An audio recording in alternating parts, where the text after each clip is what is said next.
Hello, Jason Akers here from the Self-Sufficient Gardener podcast and huntgathergroweat.com, here with another homestead update. This is a homestead update for November 2014.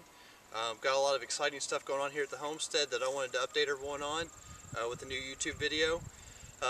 As you can see, we're out in the front garden. We showed this on the previous video. I think we did back in July or October of last year. I can't remember which, so it's been a little while. There's been some exciting changes, as I mentioned. Some things I wanted to update everyone on, so here we go.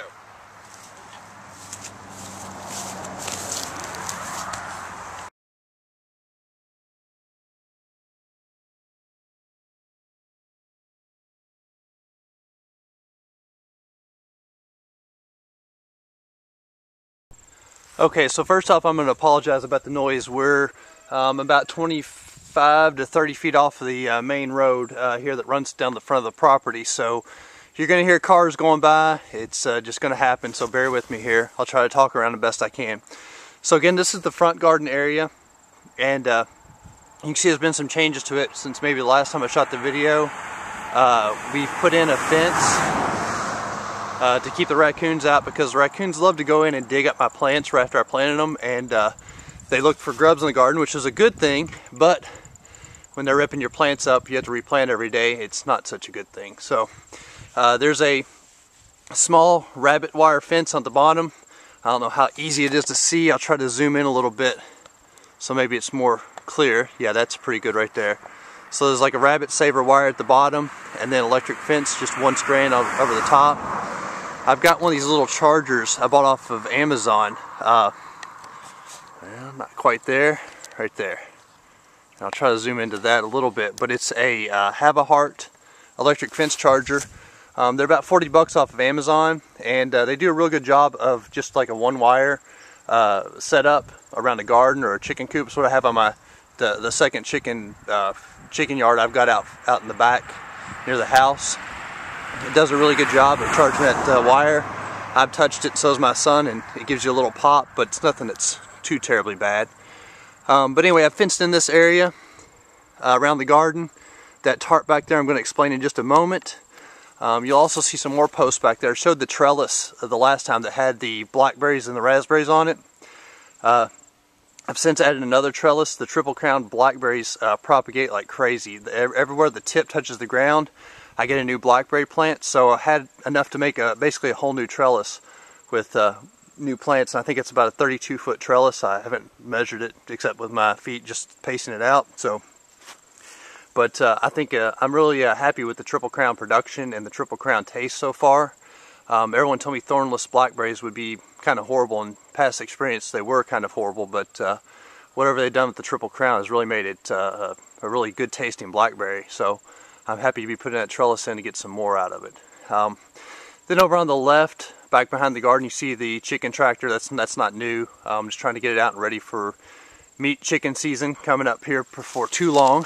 I'm going to pan to the left. I've been clearing this area. I'm going to show you something neat with coppice trees. I've been clearing that area right there to allow for pasturing of chickens and things like that. That's going to take effect here before spring comes. I've got to get it cleared off a little bit better. But that's kind of it on the main overview of the front garden.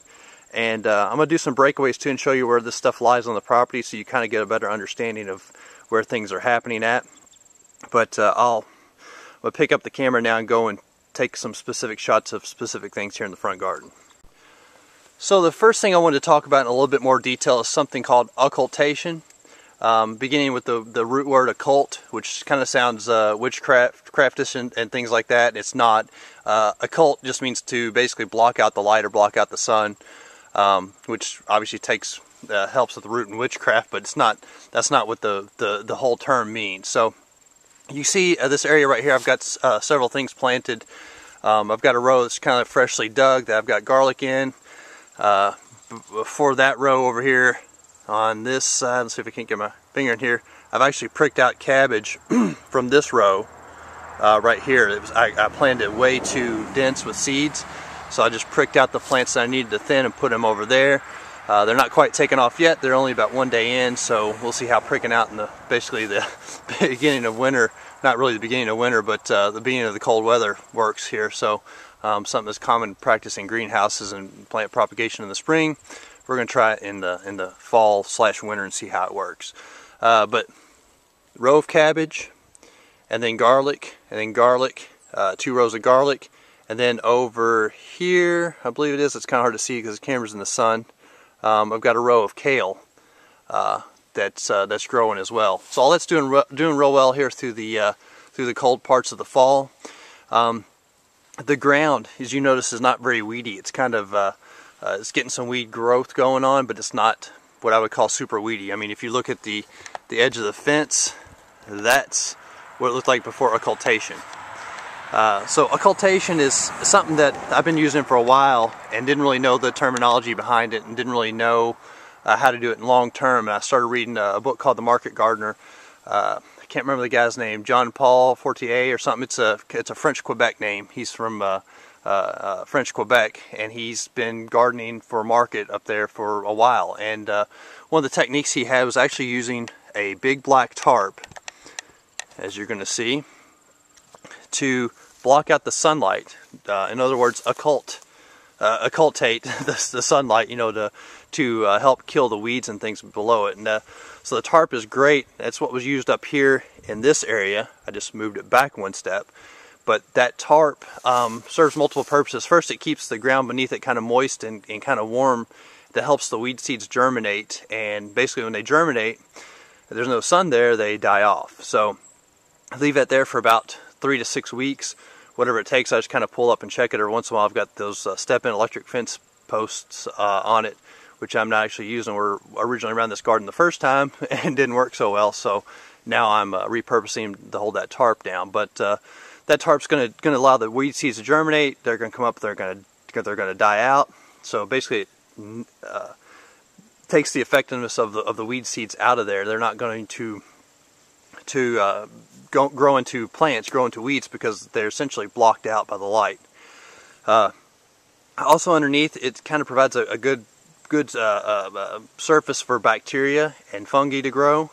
It's letting them do their thing underneath there while it's killing the weeds. It's like a all-around win here. And the tarp can be used multiple times. It's not just a one-time use. So I'll keep putting it on multiple places in the garden, killing out the weeds, you know, planting, and then you know, using it to basically reclaim the garden land. Because I'd put horse manure on this garden to begin with that I had hauled in from off-site, and it was very, very weedy horse manure. It had a lot of weed seeds in it, and they germinated, and this garden kind of got overtaken until I started doing things like the occultation and mulching very heavily, like with the Ruth Stout method. But anyway, that's occultation. That's kind of what I've got planned out here in this front garden, which I call the crop garden. The garden next to the house is the kitchen garden. This is more of the garden for growing a lot of stuff. You know, stuff I want to can, stuff I want to, you know, put away and freeze and things like that. So just a quick shot of the new trellis. Nothing's concreted in yet, so you'll notice that the holes are still kind of there, and it's kind of a little bit off level, but that's it so far. Next to the trellis, right in between it, you'll see right here and right here two of the 3 super plants I'm going to talk about today. Actually, one of the 3 super plants I'm going to talk about today, which is obviously comfrey. Got it planted at various spots around the property. It seems to do very well out here in the front field, where there's basically sunlight for 8 to 10 hours a day in the summer. So a very good spot for it out here.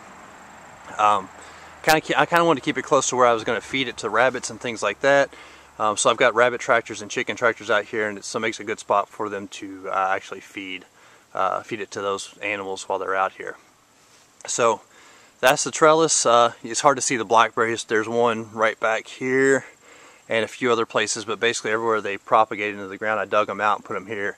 I've got basically 2 blackberry plants between each trellis, and if you actually look at the trellis back here, turn that vine growing all the way up the trellis, and actually I put a higher wire for it to grow on, is the triple crown blackberry. All of that growth that you see up on that top wire was from last year. So that they're said to grow about 25 feet per year in pretty good conditions, and that's about what that one grew.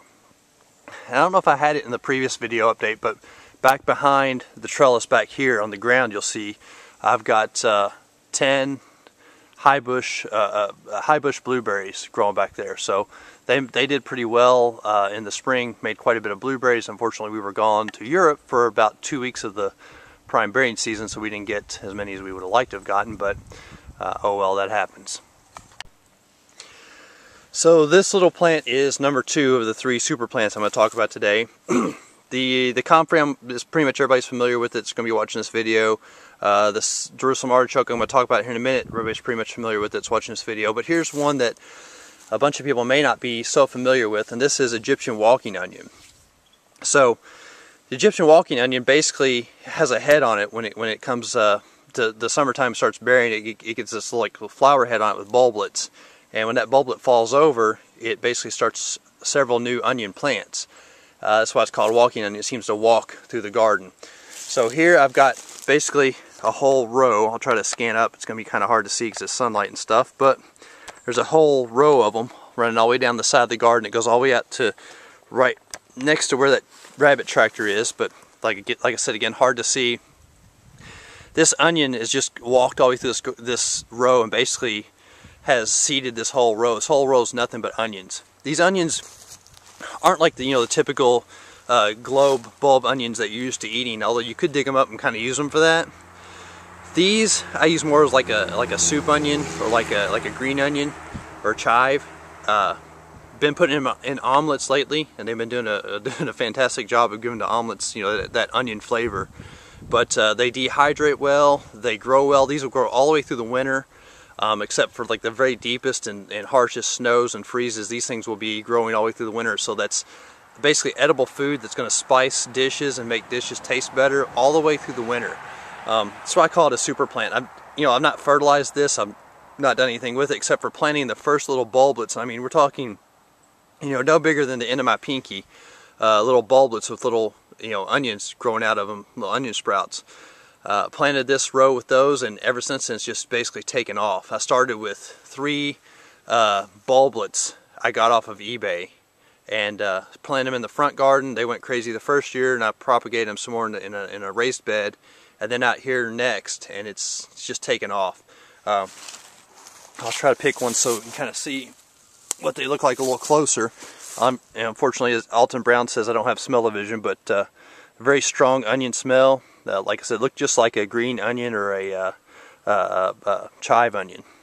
So one of the great super plants I've got planted here. Use it a lot in cooking. So one of the things that gets talked about a lot in homesteading and gardening and self-sufficiency circles is coppicing, but it never really gets shown. Well, at least not to my satisfaction. But so I just wanted to show a quick example. This is a case where coppicing's not working so well for me. This is out in the other side of the front garden when I'm talking about the pasture that I'm trying to get cleared off. And here's an example of an oak tree I felled. It was basically a very large oak tree that was blocking out the sun from most of the garden, the solar fence charger, things like that, so I had to take it out. You see some firewood stacked up right there in front of it, future firewood anyway. But here's an example. I did it last winter, and that's how it has basically coppiced or came back from the root stump.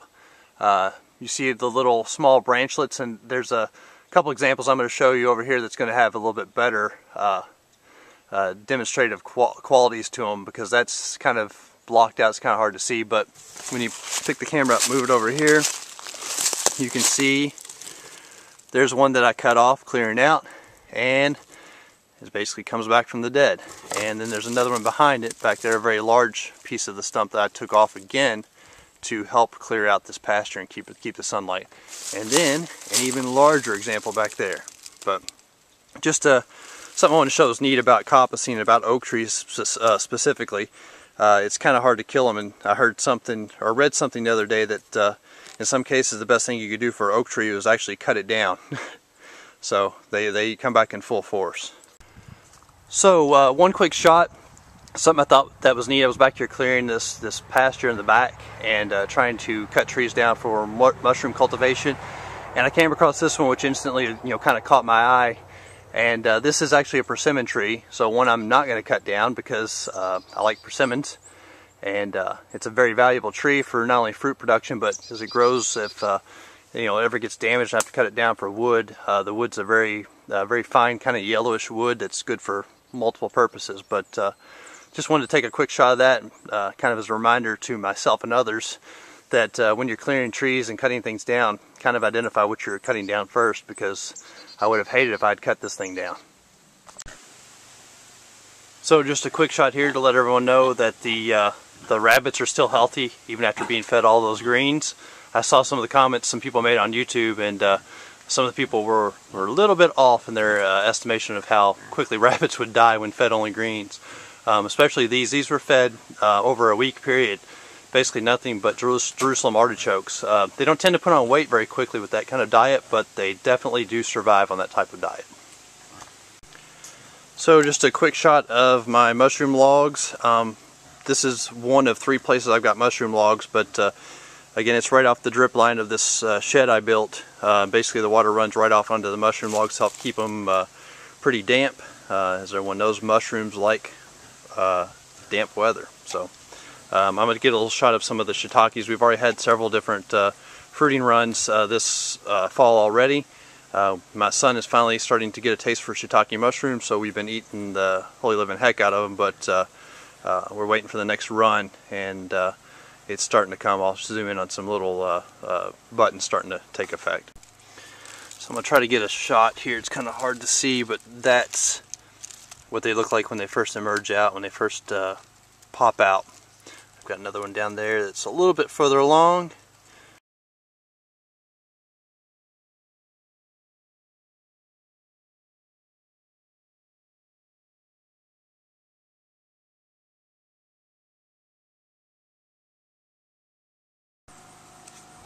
One more exciting piece of news is we did get the addition to the cabin built on. So we're no longer living in about 500 square feet, it's more like 1,000 now.